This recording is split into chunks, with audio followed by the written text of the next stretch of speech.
We saw that controlling fertility was, and still is, a key component to the demographic transition.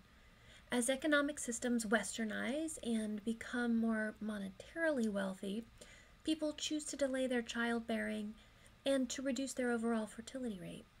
Humans are smart, and we long ago figured out that sex brings about babies. For this video, I want to share with you just a little of what is known about contraception historically and how technology is overcoming infertility today. We tend to think of contraception as modern, but this has actually been around quite a while. One of the earliest descriptions of contraception is from an ancient Egyptian medical manuscript from about 3,500 years ago. The Egyptians used cotton to create a type of diaphragm blocking the cervix of the uterus so that sperm couldn't penetrate.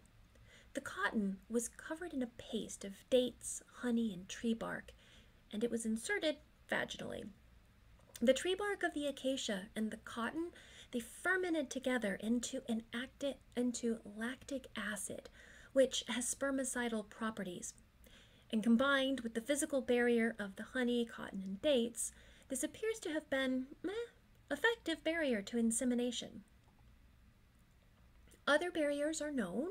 For example, in China and Japan in the 15th century, people used lamb intestines to cover the head of the penis, like a condom of sorts.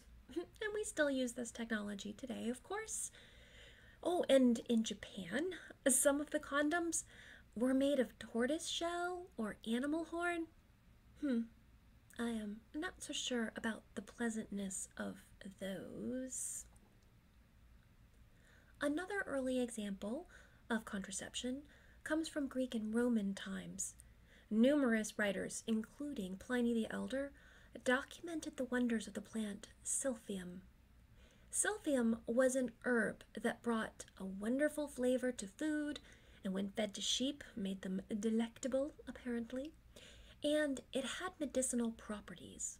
Among those medicinal properties, it could be drunk as an aphrodisiac and was a genuinely effective birth control. The plant only grew in a very particular geographic region, though, and thus made the then nation of Cyrene, now Libya, fabulously wealthy. And you can see it on the Cyrenian coin in this photograph. It was quite literally worth its weight in gold.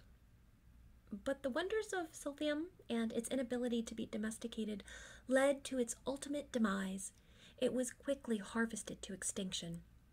Pliny the Elder wrote that in his lifetime, only a single stalk had been discovered.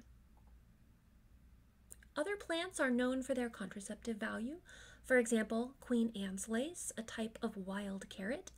Its seeds have long been used as an abortifacient. You can find this written up by the English physician Nicholas Culpeper in 1653. The plant is native to temperate regions of Europe and was brought over to North America. I actually learned about Queen Anne's lace when I was growing up, and you see them quite commonly around Virginia and West Virginia in the Appalachian Mountains. I've never actually seen them here in California. The seeds of Queen Anne's lace could be drunk, or can be drunk as a tea, and then you would drink it as a tea, as a natural sort of morning after pill. It's also thought that a woman could drink this tea, a tea from the seeds, with wine before sex, and it would increase her chances at conception. The plant actually has an estrogenic effect, and as such, this could have both effects, increasing the chances of contraception, and then also as an abortifacient, depending on when in the ovulatory cycle it's consumed. Then there is this whole douching movement. Women have done this for a long time. So if you don't know what douching is, it's actually injecting a liquid up into the vagina, high up into the vagina where the cervix is. So women women have been doing this for quite a long time. They would even douche with the juice made from Silphium. Prostitutes in medieval times would douche with honey, olive oil, or wine, thinking that it would prevent sexually transmitted diseases. Male physicians in the 1830s condoned this practice as a method of birth control, as a good health thing, and then a whole market for pumps and rubber hoses became a money-making business. It will seem perhaps unbelievable, but not that long ago, Lysol, the cleaning disinfectant that you may use in your house, well, starting in the early 1900s, Lysol was marketed as a feminine hygiene product. I kid you not. And the marketing was intense. And may I just say, do not do this. The sneaky side of this was that people thought that using a disinfectant to douche would kill sperm and prevent pregnancy.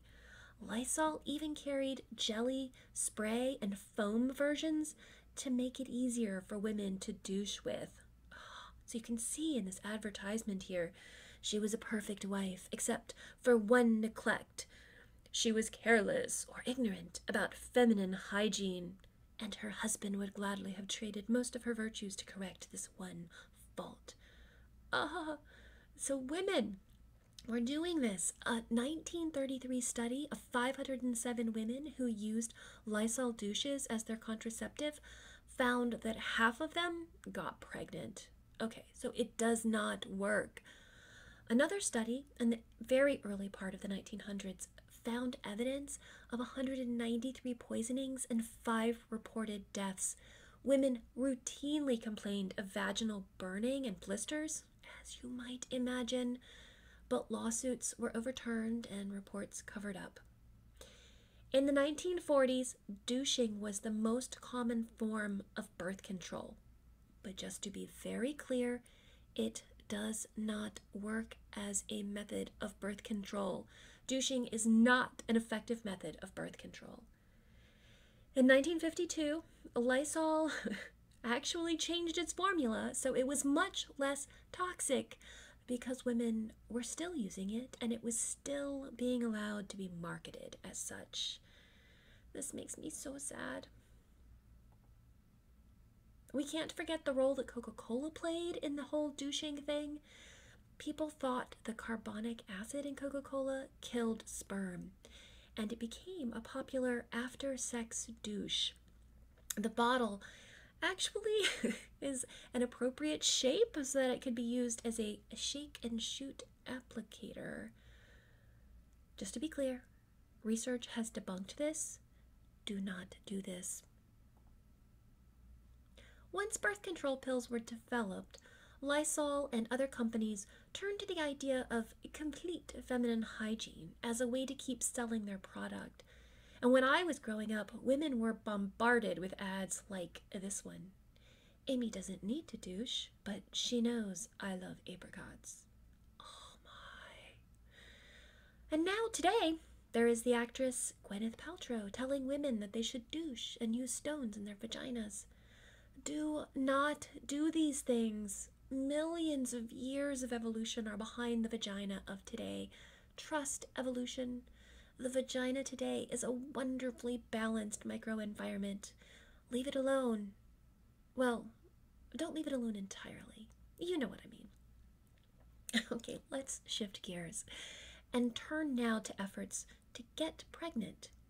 This has increasingly become more difficult, in part because women are delaying their childbearing years to later in their lives, and also in part to the pesticides and hormone mimics in the environment that are reducing sperm counts for many, many men.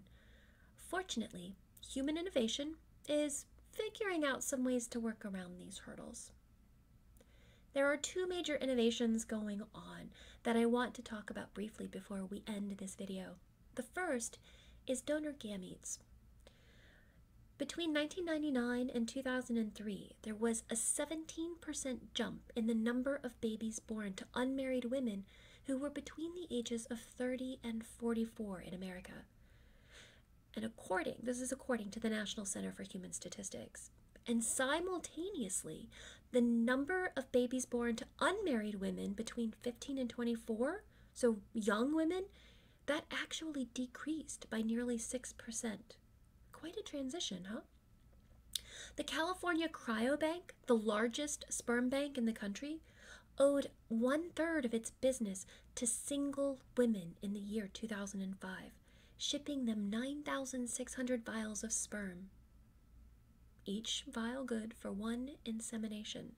So this movement of women having children on their own is pretty impressive with donor gametes. And then there is the field of assisted reproductive technology. So according to CDC statistics, there were 147,260 assisted reproductive technology cycles performed at 443 reporting clinics in the United States during 2010. This resulted in 47,090 live births and 61,564 infants. In 2016, 1.8% of all infants born in the United States were conceived using assisted reproductive technology. And as of 2017, over 1 million babies have been conceived through IVF, in vitro fertilization, in the United States. And worldwide, the number is 8 million. As we look forward, keep in mind that human ingenuity, innovation, and variation in all things has been the foundation of our species' success. There is no one right way to have a baby, no one perfect time to have a baby, no one perfect way to raise children or to be a family, and no requirement that you have to reproduce.